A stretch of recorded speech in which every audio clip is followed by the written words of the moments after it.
So we're going to learn how to use a function of Adobe Illustrator called image trace, and it's for most of you probably will be the most useful tool to make a nightlight that you'll actually want to use.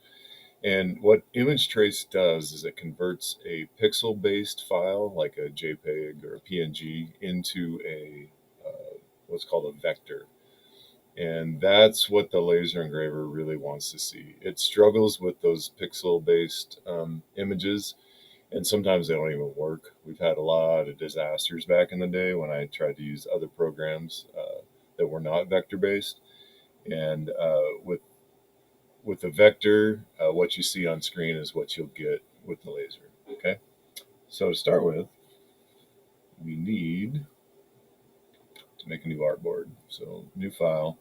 And for this, I want you to come up with 10 different ideas of, or 10 different things that you're going to image trace for this assignment. So we're going to do a full sheet of plastic. So first thing, change your units to inches, and the width, we're going to go the full 29 inches. And for the height, we're going the full 17, and create. So much larger artboard this time, but we're going to divide that into individual night lights. So this you guys are going to get to see what I see when I have to process all these night lights and engrave them and cut them out. So we basically got this is the size of the laser bed. So this is how I'm able to run 10 night lights at once. So what we need to do is we need some guidelines. So first thing we have to do is turn on our ruler, and the easiest way to do that is hold down the control key and type R, and that'll turn on your rulers across the top and down the side. And to bring out the guidelines, you left mouse click and hold on the ruler, and then while holding that left button down, you drag you want one every 5 inches. So there's one at 5, and then we're going to do that again at 10.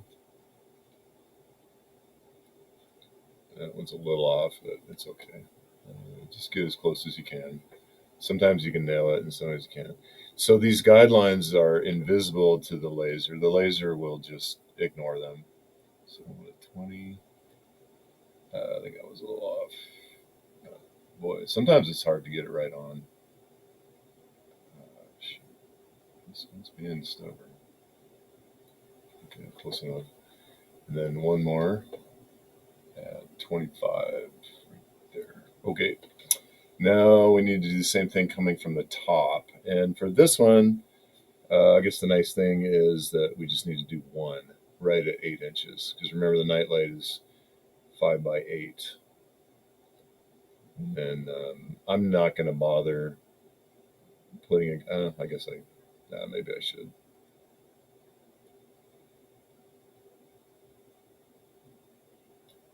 So you have one at 16. Okay, so there we have 10 nightlights, and then we have some scraps. Okay, so 1, 2, 3, 4, 5, 6, 7, 8, 9, 10, and then these cells are just scraps over here. Okay, so our 10 image trace objects will go in each one of these cells. Okay, so now we go out to just get on Google, and what's going to laser engrave the best would be like line art. You want it to be simple. If it's got shades of gray and colors and stuff, it is not going to turn out very well at all. So you really want to simplify it. So I'm going to Google Groot line drawing. There we go. And again, remember the ones with shading are not going to turn out so well. So you really want to keep it simple. Um, that would be a pretty cute little. What is that? So you want angry Groot or happy Groot or cute Groot? I don't know. Or maybe this one.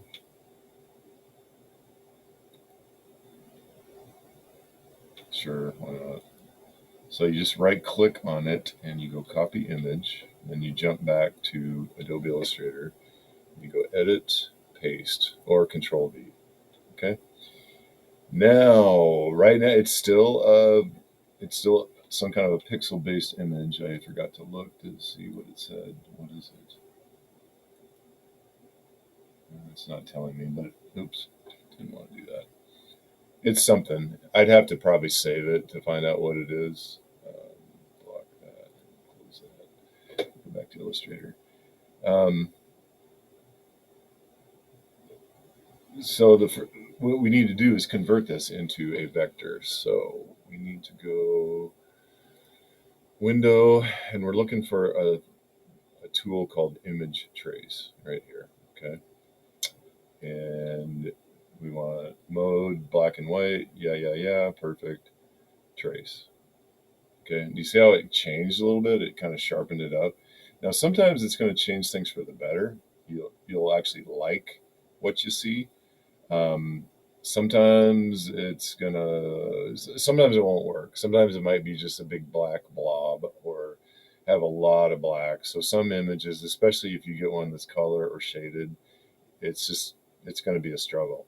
You do have this threshold slider that you can play with sometimes, like if it's close to what you want, but you want to mess around with this slider, you can.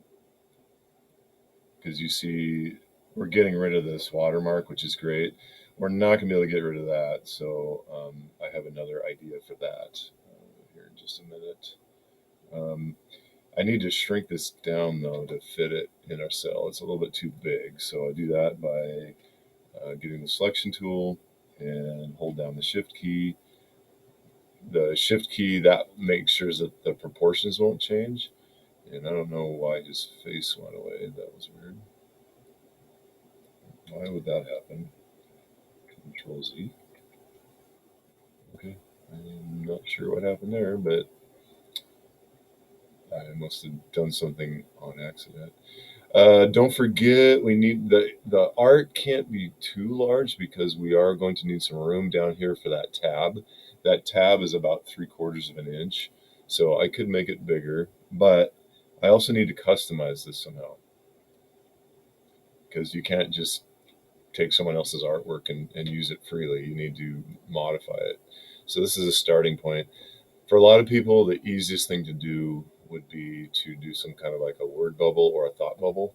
So in this case, let's zoom in a little bit on this. And if you haven't figured out yet, you can move your artboard around with, I call this the sticky hand, and you just left click and hold, and you can drag your artboard around. Now, getting rid of this, the easiest thing is just going to be to slap a white, like a, think of it as a white band-aid or something, and you'll just have to make the white fill, and then it'll just cover it up. So it's like a cover up in makeup, right? Some people don't know what that is, but think of it like a piece of white tape, whatever. Okay. So now we need to customize this. So you could write something on the pot there. You could just put a text box on there, or we can do a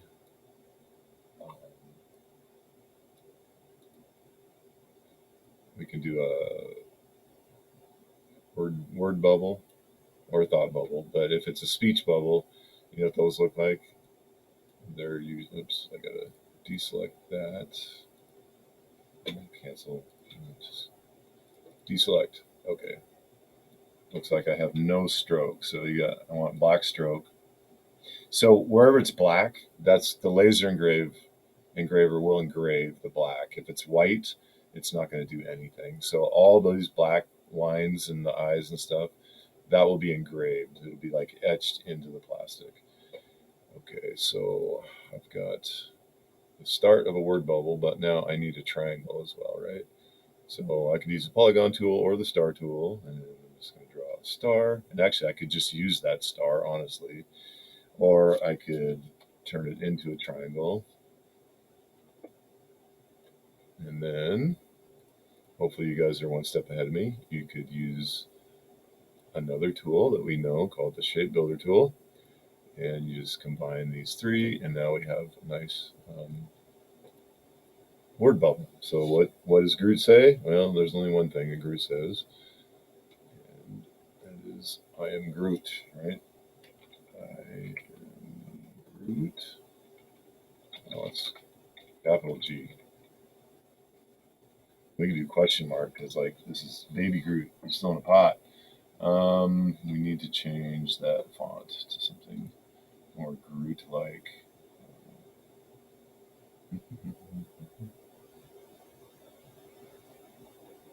Shoot,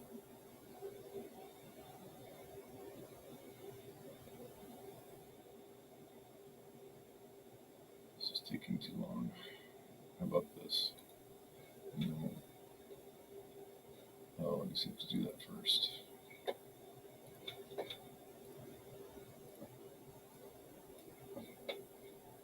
What was that called? Robbie? Maybe that'll work. Let's make it big. Sure, good enough. You guys can change that, of course, to whatever you want. I'm Groot. All right. If if you're making this as a gift for somebody, you could put their name on it. You can put their name on the pot or something. You can use the paintbrush tool if you wanted to, I don't know, put fangs on him or change his eyebrows or whatever. And so now you're gonna just do 9 more. Like you could do uh, Machoke and Machop, and you could do Teletubbies, right? You could do. There's so many things you can do. Whatever it is you're into, sports teams. Um, and then after you have 10, then you're going to choose the one that you want to be a nightlight. Unfortunately, you can only make one nightlight, so you choose the one that you like the best of the 10.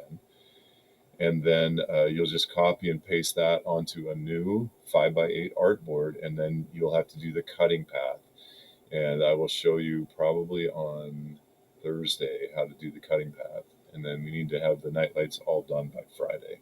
That's our goal. So today and tomorrow, doing image trace and modifying those images, adding or taking away or both. You can add and take away and customize that image. And I think that's it for now. That should give you all you need to know. And I have to figure out how to stop this. Stop. End recording. Okay. Have fun.